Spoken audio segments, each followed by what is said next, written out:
Hello and welcome to my manga chapter review of, I believe, chapter 233 of the World God Only Knows manga series, which is entitled Hell Hath No Fury Like This. Anyways, the chapter opens up with Alexia de Lut Imara, or Elsie for short, continuing where she left off 2 chapters ago, which is the previous chapter of the main story, in which case she found a bunch of bodies of students, that is. Encased in, I'm not sure if they're cocoons, chrysalists, capsules, pods, or whatnot. They're transparent, so there's that. And then one of the members of Mintage shows up. Luckily, she's using her remnant to keep herself invisible. Damn, how much of a Deus Ex Machina is that device, anyways?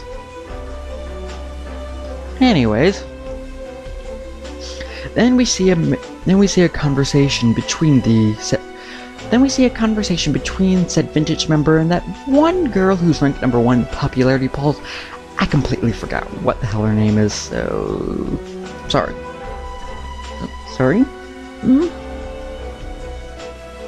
Anyway, so we find a conversation between that one girl whose name I can't remember and Vintage, and the one Vintage member. So basically the girl's all like, so, how are they? The fresh bodies, I mean. And the Vintage member's all like, there isn't a problem with them. And then the girl is all like, well, that's good. Those girls are ranked 4 and 7. Wait a minute. Were those the girls that came in Tenry beat in comedy when they were on the stage? When Kama tried to dress Henry in what he called moe?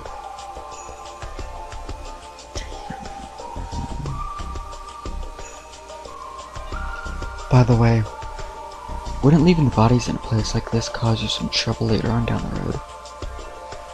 Yeah, but don't worry about it so much. What could a child do about it? Then this goes straight to a scene in which Kama appears, and he's all like, Henry! Are you okay? Are you hurt anywhere? And then Elsie appears, and she's all like, Nisama! The rank number 1 girl, Kyori, she teamed up with the devil to do evil stuff. So, that's her name. Already ahead of ya. And so, Katsuragi calls them up for a strategy meeting. So, by giving the girls popularity rankings on the back of their hands, Vintage plans to use them to hide the Whis. That is how you pronounce it, right? Kitori is a 6th grade girl who has already made a deal with the devil. What a bad girl. I agree. Though for some reason, I believe that she's probably gonna have some kind of tragic background story. Don't you? While Elsie states the obvious, Kama has a flashback of how Kitori tried to recruit him. But the question is, why? Kyori will be the next conquest target. That statement might seem a bit random at first, but don't forget, Kyori is not allowing the devils to get directly involved with her plans. Therefore, the entire situation hinges entirely upon her.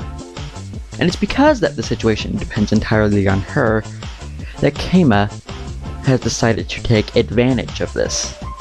And so, the god of conquest will use the power of his words to capture the girl's heart, and in turn, she will see the errors of her ways, and help him to thwart the devils.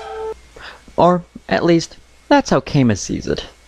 And so, with all that said, they're off! In order to capture Kyori's heart, the first step they need to do is to do the exact same thing they've been doing for the past few chapters, and that is raise their ranks in the popularity poll. The reason for this is actually quite simple, actually. 1. Kyori actually tried to recruit Kama. That means she has taken an interest in him, for some reason or another. Second off, if he can actually raise his, well, what she perceives to be his value, then he could perhaps approach her on equal footing. However, I'm not too sure if that one's gonna work out or not. Also, there's this metaphorical image where it shows Kama, a golden Kama, inside a pot of golden.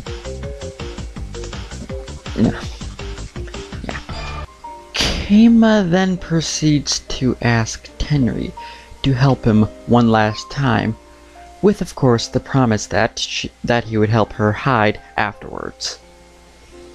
Tenri naturally of course asks her why, and Keima replies with, "There's no telling what Kyoto might do to you if I get you further involved. I know it must have been confusing for you, but thank you for sticking around for so long. I refuse to put you in any danger anymore, and so, I am sorry." And so, after that rather emotional speech, Tenri looks up at Keima, and I'm honestly not sure how to describe her expression. Although with the expression that she made, it would seem as though that might have been the reason behind why Tenri fell for Keima. And then, in the very next scene, we see Keima and Tenri had just beat some generic unnamed person who also happened to be ranked number 5 at Limbo! This catches the attention of many of the students at the school, including Kyori. And then Kyori uses that fake smile of hers again, which leads to Keima challenging her to a duel. To put it in Keima's words, "Let us decide who's number 1 in popularity right here, right now." Big mistake. And then, suddenly, what the hell is that thing? It looks kind of like one of Gaara's sand coffins from the Naruto series, except it's got what appears to be a timer on it. She then proceeds to rush up to the stage and confront Keima by pushing him. Well, not exactly push, but more like just bump into him, basically. And proceeds to call him cute? For some reason, that just reminds me of the nurse from Persona 4. Don't ask me why. Before the number on that orb hits 0, I'm going to have you kneeling before my feet.